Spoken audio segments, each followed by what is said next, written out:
Now to the first part of a series you'll see here every Wednesday in the month of March, focusing on men in America. The signs are everywhere. If you're a middle-aged man, you probably know a peer who has killed himself in recent years, at least one. If you're a parent, you may have noticed that your daughter's friends seem a little more on the ball than your son's. They get better grades, they smoke much less marijuana, they spend less time playing video games, they go to more prestigious colleges. If you're an employer, you may have noticed that your female employees show up on time. The young men often don't. And of course, if you live in this country, you've just seen a horrifying series of mass shootings, far more than we've ever had. Women didn't do that. In every case, the shooter was a man. Something ominous is happening to men in America. Everyone who pays attention knows that. What's odd is how rarely you hear it publicly acknowledged. Our leaders pledge to create more opportunities for women and girls, whom they imply are failing. Men don't need help. They're the patriarchy. They're fine, more than fine. But are they fine? Here are the numbers. Start with the most basic, life and death.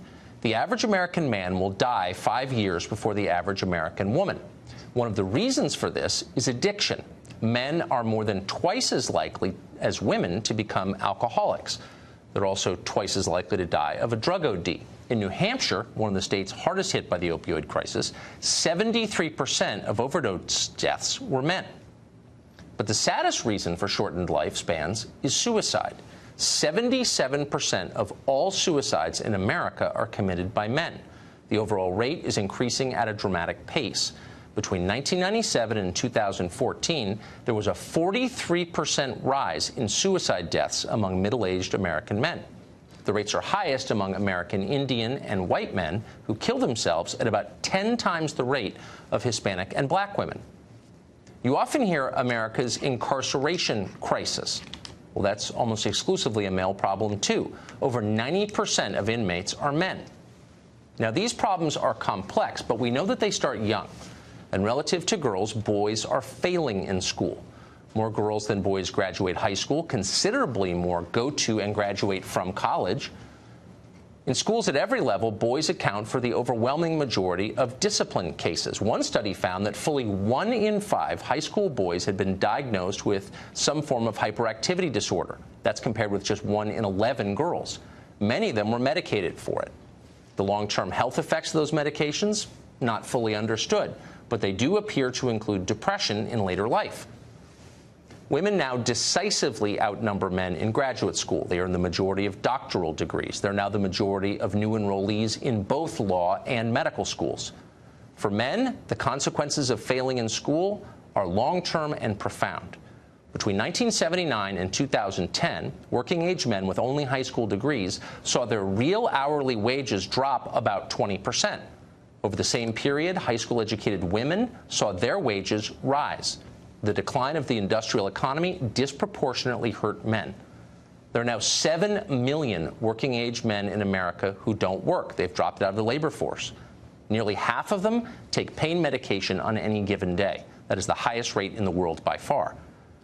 Far fewer young men get married than did just a few decades ago, and fewer stay married.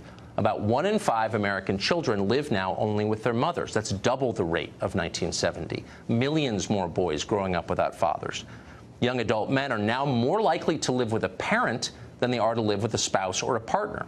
That is not the case for young women. Single women buy their own homes at more than twice the rate of single men. More women than men now have driver's licenses. Whenever gender differences come up in public debate, the so-called wage gap seems to dominate the conversation. You've heard it. A woman makes 77 cents for every dollar a man earns. That's a statistic that you'll hear a lot. Presidents have repeated it, many candidates. It's everywhere. And yet that number compares all American men to all American women across all professions.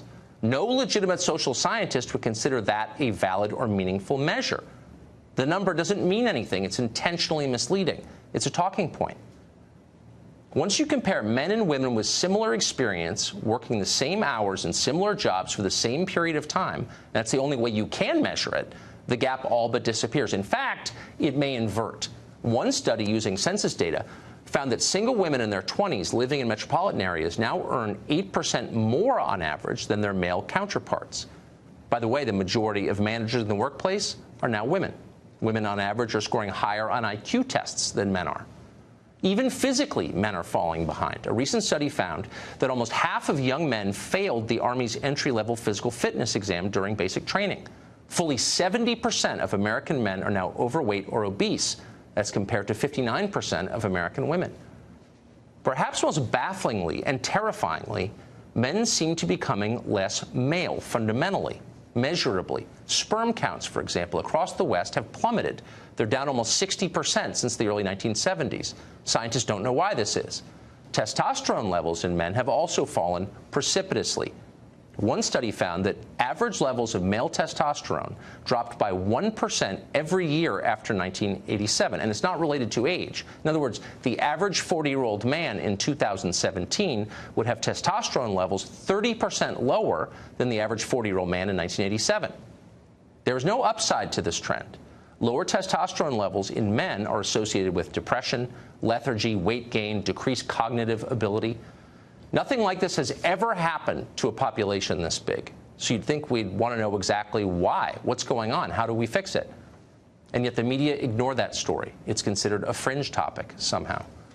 Nor is it, believe it or not, a priority in the scientific research establishment. We checked, and we couldn't find a single NIH-funded study on why testosterone levels are falling. We did find a study on, quote, pubic hair grooming prevalence and motivation among women in the U.S., So those are the numbers, and they paint a very clear picture. American men are failing in body, in mind, and in spirit. This is a crisis. Yet our leaders pretend it's not happening, and in fact, they tell us the opposite is true. Women are victims. Men are oppressors. To question that assumption is to risk punishment. Even as women far outpace men in higher education, for example, virtually every college campus supports a women's studies department whose core goal is to attack male power. Our politicians and business leaders internalize and amplify that message. Men are privileged, women are oppressed. Hire and promote and reward accordingly. Now, that would be fine if it were true, but it's not true. At best, it's an outdated view of an America that no longer exists. At worst, it's a pernicious lie. Either way, ignoring the decline of men does not help anyone. Men and women need each other. One cannot exist without the other. That is elemental biology.